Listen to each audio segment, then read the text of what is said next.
કેમ છો બધા? મજામાં ને? આજે આપણે ધોરણ 8માં વિજ્ઞાન વિષયમાં ચેપ્ટર 11 કે જેમાં ગયા લેક્ચરમાં મેં તમને MCQ સોલ્વ કરવા માટે આપેલા હતા, તો તેના જવાબ મેળવી લઈએ. ત્યાર પછી આપણે આગળ અભ્યાસ શરૂ કરીએ. જેની અંદર પ્રથમ પ્રશ્ન કે વસ્તુ પર બળ લાગે છે તેનો અર્થ શું થાય? તો અહીં આપેલા તમામ જવાબ સાચા છે. એટલે કે વસ્તુ છે તે માત્ર ધકેલાય છે, ખેંચાય છે અને તેનો આકાર બદલાય છે. જે તમે જાણો છો કે કોઈ વસ્તુ પર બળ લાગે છે ત્યારે તે ધકેલાય છે, આકારે બદલાય છે અને તેનું ખેંચાય છે, એટલે કે ગતિમય આવે છે. તો અહીંયા આપેલા તમામ ઓપ્શન સાચા છે. ત્યાર પછી બીજો પ્રશ્ન કે નીચેનામાંથી કયું બળ સંપર્ક બળનું ઉદાહરણ છે? તો જેમાં આવશે જવાબ ડી, ઘર્ષણ બળ. ત્યાર પછી ત્રીજો પ્રશ્ન કે બે સ્થિર વિદ્યુત ભારો વચ્ચે લાગતું બળ ખાલી જગ્યા છે. તો તેમાં જવાબ આવશે સી, સ્થિત વિદ્યુત બળ. કે જે બે સ્થિર વિદ્યુત ભારો વચ્ચે લાગતું બળ છે સ્થિત વિદ્યુત બળ. ત્યાર પછી ચોથો પ્રશ્ન ચુંબકીય બળ. તો તે કેવા પ્રકારનું બળ છે? તો તે અસંપર્ક બળ છે. ત્યાર પછી પાંચમો પ્રશ્ન કે જ્યારે પદાર્થ પર એક જ દિશામાં બે બળો લાગે ત્યારે? તો તેઓ એકબીજામાં ઉમેરાય છે, એટલે કે તે બળોનો સરવાળો થાય છે. ત્યાર પછી છઠ્ઠો પ્રશ્ન કે બળની માત્રાને ખાલી જગ્યા વડે દર્શાવાય છે. તો બળની માત્રાને શેના વડે દર્શાવાય છે? તો કે તેના મૂલ્ય વડે દર્શાવવામાં આવે છે. ત્યાર પછી સાતમો પ્રશ્ન કે પદાર્થની ગતિની અવસ્થા એટલે કે એ અને બી બંને આવશે. કે માત્ર તેની સ્થિર અવસ્થા પણ હોઈ શકે અને અથવા તો માત્ર તેની અશૂન્ય ઝડપવાળી અવસ્થા, એટલે કે ગતિમાં હોય કે સ્થિર હોય, કોઈ પણ હોય તે તેની ગતિની અવસ્થા જ કહેવાય. એટલે એ અને બી બંને આવશે. ત્યાર પછી આઠમો પ્રશ્ન કે સ્નાયુબળ એટલે? સ્નાયુબળ કેવા પ્રકારનું બળ છે? તો કે સ્નાયુબળ છે તે સંપર્ક બળ છે. ત્યાર પછી આજે આપણે ચેપ્ટર 12 એટલે કે ઘર્ષણ વિશે આગળ અભ્યાસ કરીશું. તો અહીં તમને ઘર્ષણ એટલે શું તે ખ્યાલ જ હશે, જેનો અનુભવ તમે રોજબરોજની પ્રક્રિયાઓની અંદર છે તે કરતા જ હશો. પરંતુ આપણે એક્ઝામ્પલ દ્વારા સમજીએ. તો કે તમે ટ્રાફિક સિગ્નલ પાસે છે પસાર થયા હશો ત્યારે તમે જે કાર છે કે ટ્રક હોય તેને ડ્રાઈવરના વાહનને ધીમું પાડતા તમે જોયું હશે. અથવા તો તમે સાયકલ પર જાઓ છો ત્યારે વચ્ચે જો કોઈ અવરોધ આવે તો તમે સાયકલની બ્રેક લગાડી અને સાયકલને ધીમી પાડો છો. તો તમે વિચાર્યું હશે કે આ બ્રેક મારવાથી કાર, ટ્રક અને જે સાયકલ છે તે શા માટે ધીમા પડી જતા હશે? તો માત્ર વાહનો જ નહીં, આવી રીતે ઘણી બધી વસ્તુઓ પણ છે કે જેની ગતિ છે કે જે ધીમી પડતી જાય છે. તમે સામાન્ય રીતે કોઈ દડો હોય છે તે દડાને જમીન ઉપર જ્યારે તમે ગતિ કરાવશો તો દડો પણ થોડા સમય પછી શું થઈ જશે?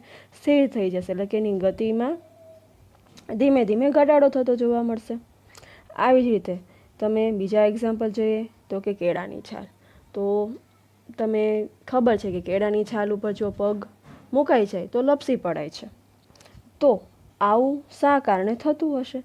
તો કે આવું ઘર્ષણના કારણે થાય છે. કેમ કે એની સંપર્ક સપાટી જો ખરબચડી સપાટી હશે તો તેના ઉપર ઘર્ષણ કેવું લાગશે? તો કે વધારે લાગશે. અને જો લીસી સપાટી હશે તો તેના ઉપર ઘર્ષણ કેવું લાગશે? તો કે ઓછું લાગશે.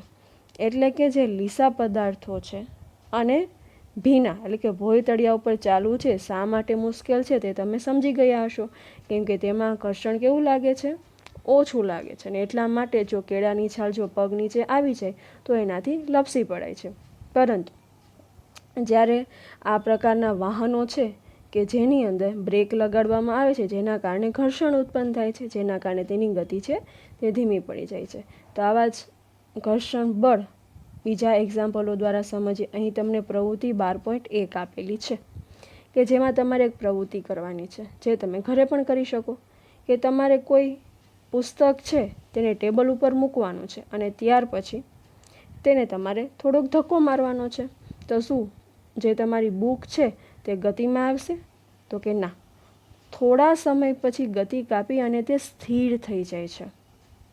એ સતત ગતિમાં જ રહેતું નથી, તમારે ધીમેથી ધક્કો આપવાનો છે, જેના કારણે થોડા સમય પછી તે સ્થિર થઈ જાય છે.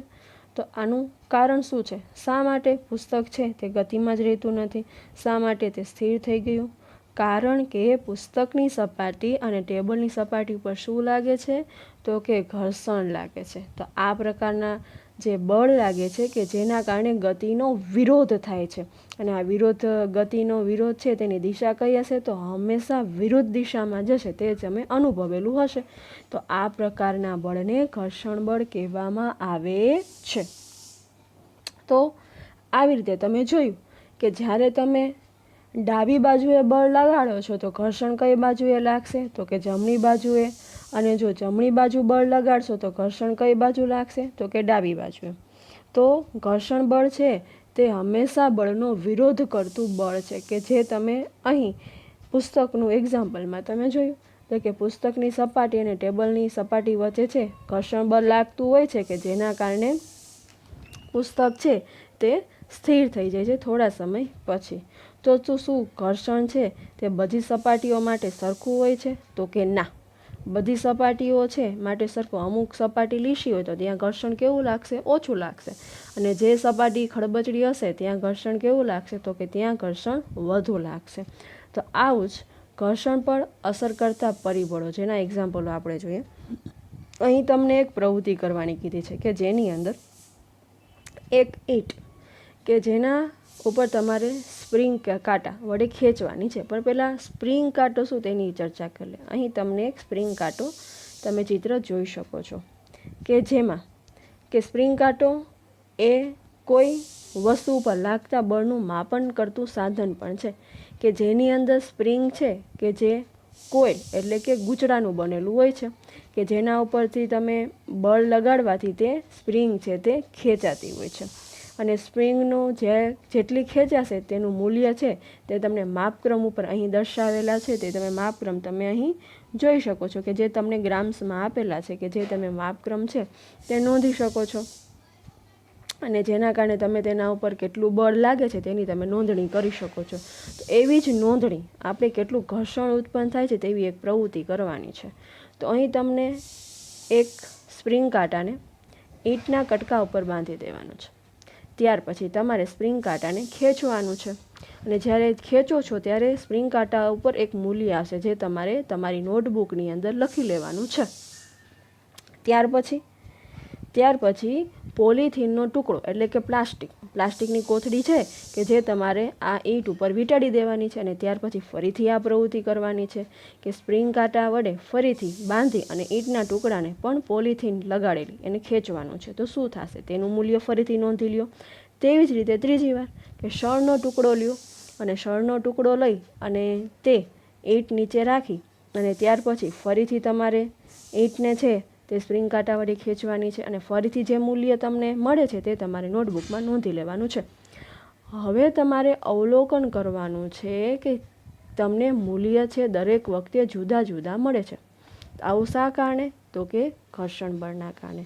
તો તમે નોંધ્યું હશે તે સૌથી વધારે મૂલ્ય તમને સ્પ્રિંગ કાંટામાં ક્યારે મળેલું? તો કે જ્યારે શણનો ટુકડો બાંધેલો. જ્યારે શણનો ટુકડો બાંધેલો ત્યારે ઘર્ષણ બળ છે સૌથી વધારે ઉત્પન્ન થશે, એટલે ત્યાં તમને સ્પ્રિંગ કાંટામાં મૂલ્ય સૌથી વધારે જોવા મળે છે. અને ત્યાર પછી તો કે સૌથી ઓછું છે તે પોલિથીનનો ટુકડો બાંધેલો હતો ત્યારે સ્પ્રિંગ કાંટા ઉપર જે તમે મૂલ્ય નોંધેલું હતું તે સૌથી ઓછું મળે છે. એટલે કે સૌથી ઓછું ઘર્ષણ બળ છે તે પોલિથીનના ટુકડા પર લાગે છે, અને સૌથી વધારે ઘર્ષણ બળ શેમાં તમને જોવા મળે છે? તો કે શણના ટુકડો જ્યારે તમે રાખેલો હતો ત્યારે તમને જોવા મળે છે. તો એ ઘર્ષણ છે તે ગતિને અવરોધે છે, જે તમે જોયું. તેવી જ બીજી પ્રવૃત્તિ જોઈએ તો કે 12.3, કે જેની અંદર તમને અહીં આકૃતિમાં દર્શાવેલું છે તે મુજબ તમારા મિત્રની મદદથી એક પુસ્તકો રાખી ટેબલ ઉપર અને આવું લાકડા જેવું પાટિયું છે તેનો ઢાળ બનાવવાનો છે.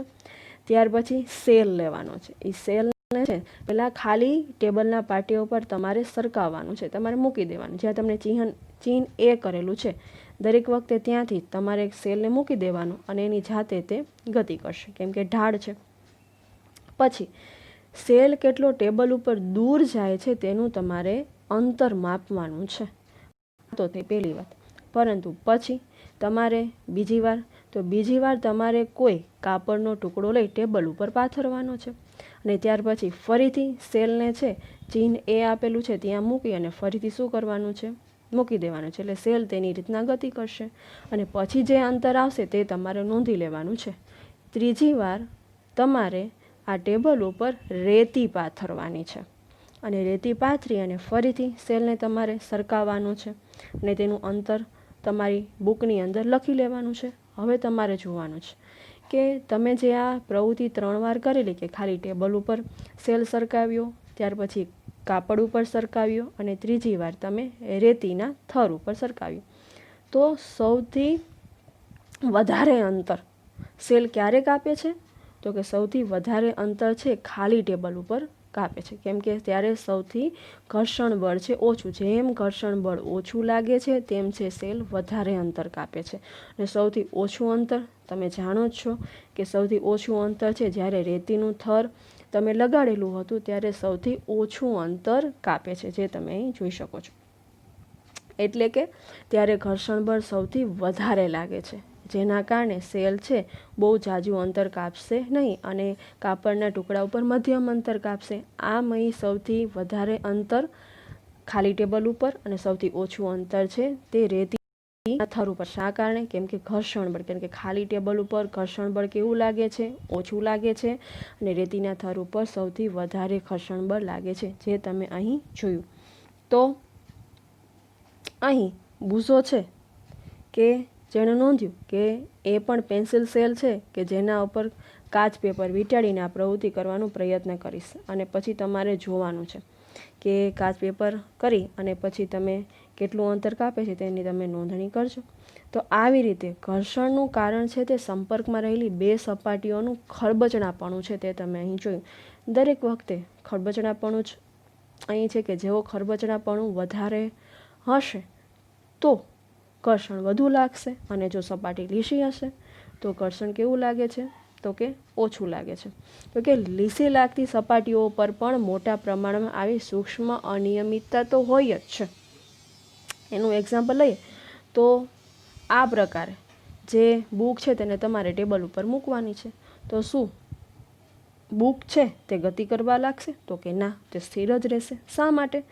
કેમ કે બુકની સપાટી અને જે ટેબલની સપાટી છે તેની વચ્ચે થોડીક તો અનિયમિતતા, થોડીક તો ખરબચડાપણું હશે કે જે એકબીજામાં છે તે ખાડાઓ ભરાઈ જતા હોય છે, જેના કારણે તે સ્થિર અવસ્થામાં રહે છે, એટલે કે ગતિ કરતી હોતી નથી. તો આવી રીતે કે જે બે સપાટીઓ વચ્ચે રહેલી જે અનિયમિતતા કે જેને આપણે ખરબચડાપણું કહીએ છીએ, કે જે એકબીજામાં શું થાય છે? તો કે ભરાઈ જાય છે.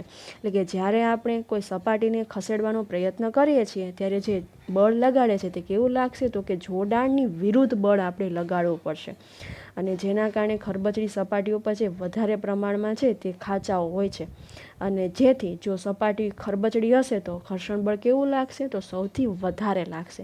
પરંતુ જો લીસી સપાટી હશે તો ત્યાં ઘર્ષણ કેવું લાગશે? તો કે સૌથી ઓછું લાગશે. તો અહીંયા હજી આપણે વધારે પ્રવૃત્તિ કરીએ તો કે આપણને ખ્યાલ જ છે કે જ્યારે બે સપાટીઓના ખરબચડા ભાગોનું જ્યારે જોડાણ થાય છે ત્યારે ઘર્ષણ લાગે, જે આપણે ઘણી બધી પ્રવૃત્તિ કરી અને તેની અંદર જોઈ લીધું. તો જ્યારે સપાટી છે જો બળપૂર્વક દબાડવામાં આવે તો તેના ઉપર ઘર્ષણ બળ છે વધી જશે. તેનો તમારે છે તે પ્રયોગ કરવાનો છે. તમે ઘણી વખત અનુભવેલું જશે કે ચટાઈ હોય છે કે જેને તમે સિમ્પલ રીતે ચટાઈ જ્યારે ઉઠાવવાનો પ્રયત્ન કરો છો, ખસેડવાનો પ્રયત્ન કરો છો, તો તમે ઇઝીલી ચટાઈને તે ખસેડી શકો છો. પરંતુ તમારા મિત્રને કહેવાનું છે કે તે ચટાઈ ઉપર બેસી જાય. પછી જો તમે મિત્ર ચટાઈ ઉપર બેસી જશે તો શું તમે ચટાઈને સહેલાઈથી ઉચકી શકશો? ખસેડી શકશો? ના.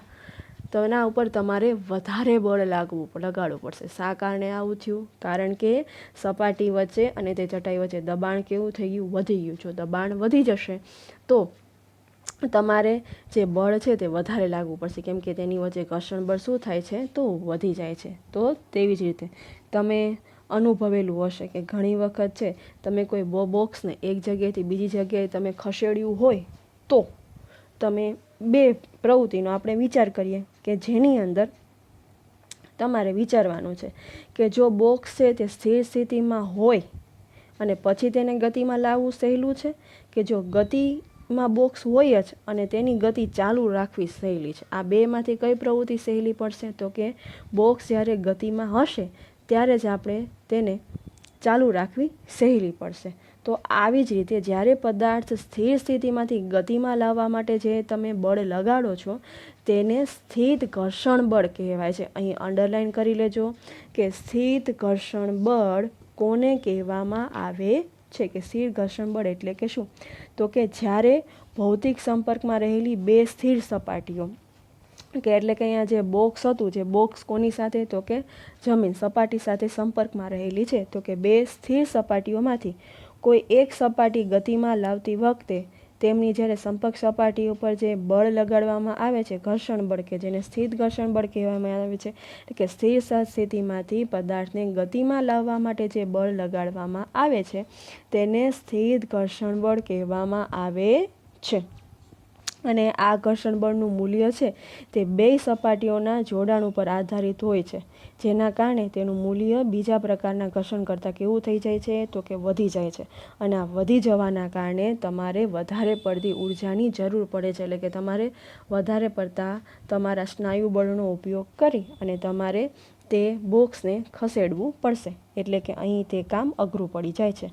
ત્યાર પછી તેવું જ સરકતું ઘર્ષણ, એટલે કે આપણે વાત કરી તે મુજબ કે બોક્સ જ્યારે ગતિમાં જ છે અને ત્યાંની ગતિ ચાલુ જ રાખવા માટે તમે જે બળ લગાડો છો, જેના કારણે ઓછું બળ લગાડવું પડે છે, કે જેને સરકતું બળ કહેવામાં આવે છે. એટલે કે જ્યારે ભૌતિક સંપર્કમાં રહેલી જે બે સપાટીઓ છે તે જ્યારે સંપર્ક સાપેક્ષ રીતે ગતિ જ કરતી હોય અને ત્યારે જે સંપર્ક સપાટી ઉપર જે તમે બળ ઘર્ષણ બળ લાગે છે અને જેને સરકતું ઘર્ષણ બળ કહેવામાં આવે છે. તો અહીં બે વ્યાખ્યા, કે જ્યારે સ્થિર સ્થિતિમાંથી ગતિમાં લાવવા માટે જે બળ લાગે છે તેને સ્થિત ઘર્ષણ બળ કહેવાય છે, અને જ્યારે અચળ પદાર્થની કોઈ અચળ ઝડપથી જ ગતિ ચાલુ હોય અને તેને ગતિમાં ચાલુ જ રાખવા માટે જે બળ લગાડવામાં આવે છે તેને સરકતું ઘર્ષણ બળ કહેવામાં આવે છે. આમ જ્યારે કોઈ બોક્સ સરકવાનું શરૂ કરે ત્યારે તેની સપાટી પરના સંપર્ક બિંદુઓ હોય છે કે જે બીજી એટલે કે ભોયતળિયાની સપાટીના સંપર્ક બિંદુઓમાં ઘૂસી જવા માટે પૂરતો સમય મળતો હોતો નથી, અને જેના કારણે જે સરકતું ઘર્ષણ છે તે સ્થિત ઘર્ષણ કરતાં કેવું હોય છે? તો કે સૌથી ઓછું હોય છે. એટલે કે તમારા માટે જે પદાર્થને સ્થિર સ્થિતિમાંથી ગતિમાં લાવવા કરતાં કે જે ગતિમાન પદાર્થમાં જ છે તે જ ગતિ ચાલુ રાખવી કેવી છે? સરળ છે. એટલે તમને તમારા પ્રશ્નનો જવાબ મળી ગયો કે સ્થિર સ્થિતિમાં ગતિમાં લાવવું સહેલું છે કે ગતિમાન બોક્સને તેની ગતિમાં લાવવું સહેલું છે. એટલે કે તેની ગતિમાન બોક્સને છે તે જ દિશામાં ગતિ ચાલુ કરવી તે સહેલી છે. હવે ત્યાર પછી એક પ્રશ્ન સમજી લઈએ કે જ્યારે હવે ઘર્ષણ બળનો આધાર છે તે વસ્તુની સપાટીના પ્રકાર ઉપર છે અને તે કઈ રીતે, જેના વિશે હવે તમે જાણો છો કે જ્યારે વસ્તુની સપાટીનો પ્રકાર, અહીંયા આપણે બે પ્રકાર જોઈએ, જેમાં સ્થિત ઘર્ષણ બળ અને બીજું કયું જોયું? તો કે સરકતું ઘર્ષણ બળ. એટલે કે કેના ઉપર આધાર રાખે છે? તો કે વસ્તુની સપાટી ઉપર આધાર રાખે છે. અને ત્યારે વસ્તુ છે ત્યારે કોઈ સપાટી ઉપર ગતિ કરાવવી હોય અને ત્યારે તે વસ્તુ અને સપાટી વચ્ચે જે જોડાણ હોય છે અને તેના ઉપર લાગતું બળ લગાડવું છે તે જરૂરી હોય છે, જેના કારણે જે ખરબચડી સપાટી છે જે મોટા પ્રમાણમાં અનિયમિતતા એટલે કે ખરબચડાપણું હોય છે અને તેથી જ ખરબચડી સપાટી છે કે જે લીસી સપાટીની સાપેક્ષે વસ્તુને ગતિ કરાવવામાં વધારે બળ જરૂરી હોય છે. એટલે કે ઘર્ષણ બળનો આધાર છે કેના ઉપર રાખે છે? તો કે વસ્તુની સપાટી ઉપર રાખે છે, જે આપણે આ બધા વિવિધ ઉદાહરણો દ્વારા સમજી ગયા છીએ. Thank you.